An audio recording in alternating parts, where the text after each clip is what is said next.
kani nga mga kanding guys, for sale ni sila tanan.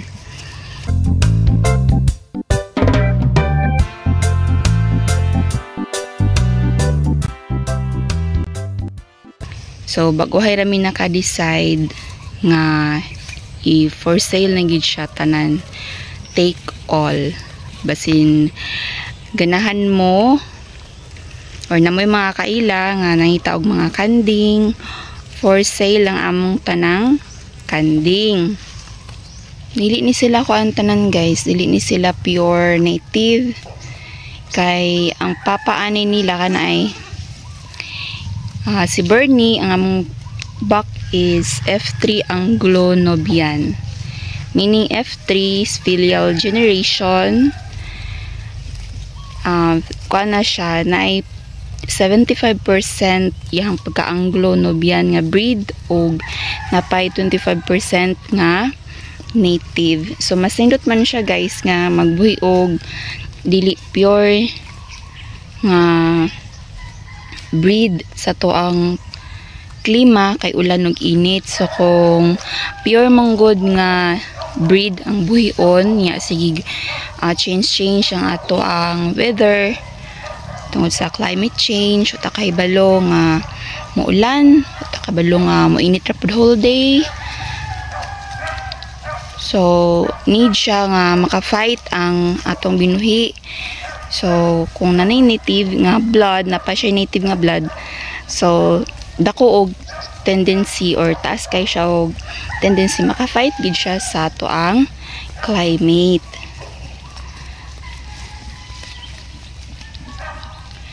So katong ganahan mo palit guys, basin interested mo, mga buntis ni sila, kani siya buntis na kana siya. Kana mo na siyang pa istadan kay hapit na po na siya mag-heat. O kato siya buntis pud to, kato, and kato pod buntis pud to siya, o kato mga nakay to siya. O kato nastada na pod to, kato nastada na pod to nya.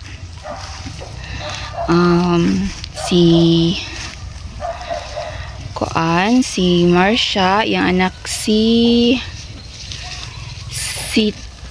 Sito manang Sito kay September 22 siya na tao. So October, November, karong December 22 mag 3 months na siya. Kato layo kayo, tara. Kinako ma-zoom guys, kinagduwal ko og video. So kuan ni sila tanan guys, 22.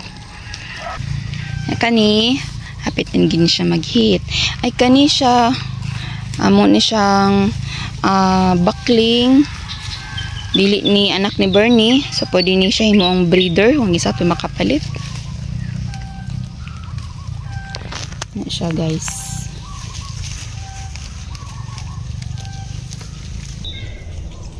Kuan ba ni siya F1 Anglo-Nubian kana. Nya iyang anak pinakauna. Nya kana siyang kambal, iyan ang mga anak. Nya kana siya sana man ni. Kana siya og katong puti, kato igsuon na sila. Nya kani siya kani anak na siya ato. Kato. Nya primero na siyang anak kani. Yung anak ani guys, kanina po do. Kana siya. Ikaduhang anak atong puti. Kato, kumuna siya. Oh. Wait, nawalan niya akong kuko. Pasag din akong kuko.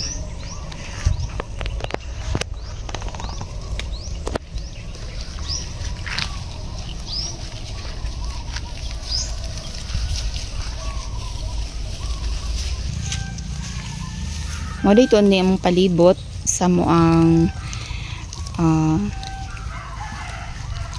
sa Toril, palibot sa Toril og lagi ubos sa Toril sa moang grazing area dito sa babaw, padong na siya sa Toril, palibot dito babaw. So this is it guys, we're planning mag-focus kami sa duck farming. Hopefully nga maoki pod among another plan tungod kay busy gid kaayo, abot na siya sa limit, over the limit na gid siya guys ang among pag hatag sa muang time ani nga mga binuhi. Daw nindot gid kay mag goat farming guys kay dili gid siya kalhas og feeds, sagbot lang gyud ang ibahog nya. Daw maghatag ka og feeds, katong cattle feeds barato ra siya 25 or say mag-lower siya peso, 24 pesos ra per kilo. Yan na po yung molasses, so mura din siya. Tapos katong rock salt, and then katong asin, table salt yung ibutang sa mga kuan, katong ipainom. Yan na po yung tahop. Maura gid siya, unlike sa kanang magbuhi og chicken, magbuhi og kanang pigs. Though ang kuan guys, ang hinoon dali ra magid kayo ang return of investment or ROI sa kanang uban nga mga livestocks. But then kung wala kay enough nga fund every month to buy feeds for your livestocks, kanilang yung kanding. Okay, goods kaayo ang kanding ay. Bas kay nara manggoy kuan guys. Naray free nga kuan deworm, pang deworm na sa DA o Department of Agriculture sa inyong region. Example namo kay gipang upload nga mga videos nga nakabisit sa mo ang kuan taga DA sa mo ang humble farm, tapos nakakuha pod mi og vitamins sila ha, og nakakuha sabi og mga antibiotics mga inana. So naagid siya tanan. Ang amo lang guys kontra ani ron is among time.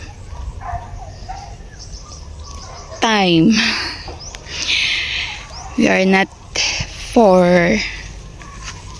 farming pagyud nga kuan fully nga focus. This is not designed for us pagyud. Kanang amo lang ni siyang gi-insert lang gyud sa mo ang panahon because of some reasons happened. So kuan ni siya guys, dugay naman may nag plan nga ibaligya ang tanang kanding pero dili pa siya sakto right time because sa kuan apil pa na dito ha, kato ng mga kanding kato. So dili pa siya sakto kay ang amount sa kadaghanon dili pa maka sum up sa amount pod sa nagasto sa tanang kanding. So ang kadaghanon nila karon guys enough na siya para makasum up kanang sa kuan ba, maka equal sa total sa mga gasto.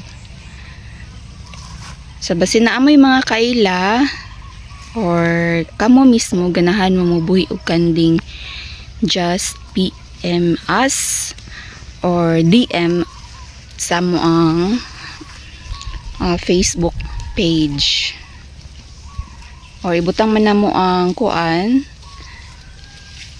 ibutang na mo ang number para maka-direct mo og contact sa amoa tinaas sa mo ang caption.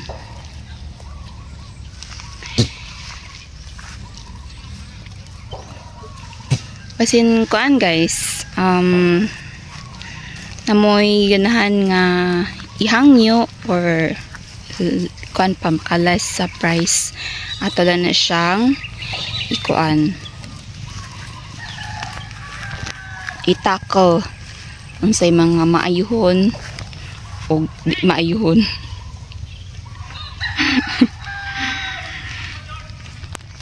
So if ever mahalin ni silang tanan, mingaon pud baya ta no. Kay for how many months nga nagkuyog mi, or abot gid siya og year and pila ka months. Mingaon, uy, kisa may di mingawon nga for how many months gud ako ning gyalagaan. Ang mga sakit sila, akong ariglaron. Manglakaw mi dalig uli kay wa pa sila kaon. Gani no, nanam gina. Sipon daw nga mura pud og mga anak.